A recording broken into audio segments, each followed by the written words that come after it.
करना क्यों जरूरी है? जरूरी क्यों है? इसमें प्रश्न उठता है भैया, शरीर के लिए भोजन क्यों जरूरी है? हम यदि आपसे पूछे शरीर के लिए भोजन क्यों जरूरी है, तो आपसे उत्तर मिलेगा कि भोजन नहीं करेंगे तो कोई जीवन की क्रिया नहीं हो पाएगी, शरीर कमजोर होगा। शरीर को चलाने के लिए भोजन से ऊर्जा मिलती है। ध्यान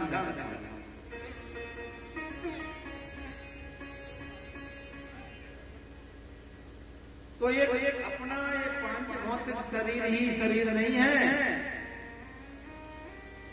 एक अंतःकरण वाला भी शरीर है।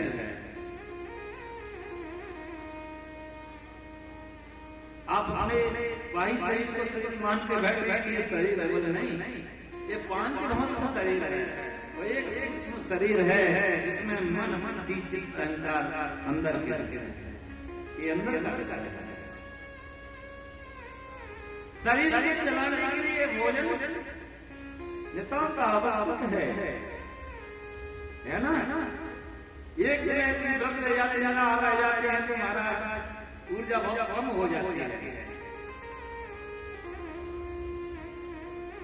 जैसे अपनी अपनी गाड़ियों में केवल पेट्रोल से काम नहीं चलता, पेट्रोल के साथ में एक ऊर्जा को बढ़ाने के लिए, उसको संचालन के लिए सब जानते हैं आधुनिक का, तो उसमें एक ऑयल की जरूरत होती है। पेट्रोल डाल दिया जाए, ऑयल ना हो तो कितनी गाड़ी चलेगी?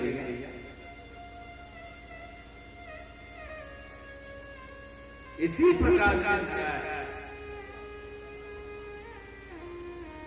यदि आप भूखे रहोगे कमजोर शरीर हो जाएगा।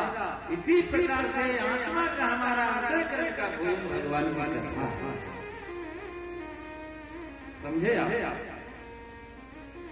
शरीर को चलाने के लिए अन्न की जरूरत है, भोजन की जरूरत है।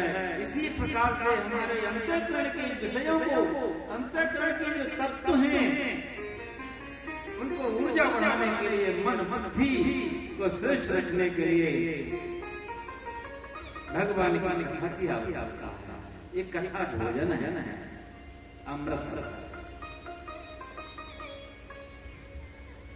अच्छा, ये भोजन जो भीतर वाला भोजन है, ज्ञान भी होना जरूरी है, वैराग्य भी होना जरूरी है। यदि आपके हमारे अंदर में भक्ति आ जाएगी, यदि ज्ञान वैराग्य नहीं होगा तो ये भक्ति बांझ हो जाएगी, अथवा बिना पुत्र वाले रह जाएगी। क्योंकि भक्ति के ये ज्ञान वैराग्य दो पुत्र हैं। तो महाराज हमारी भक्ति बढ़ जाए और भक्ति के साथ साथ में हमको भी ज्ञान, हमारा ज्ञान भी बढ़े और विवेक बढ़े।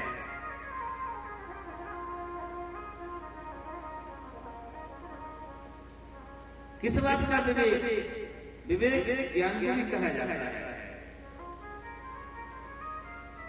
देखिए, इंद्रियों का जो विषय है, 5 कर्म इंद्रियां हैं, 5 ज्ञान इंद्रियां हैं। ज्ञान इंद्रियों से आंख इत्यादि ज्ञान इंद्रियां हैं, रूप रस गंध स्पर्श के विषय हैं।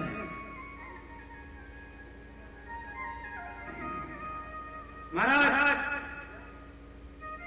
ये कौन है? ब्रह्मा जी के पुत्र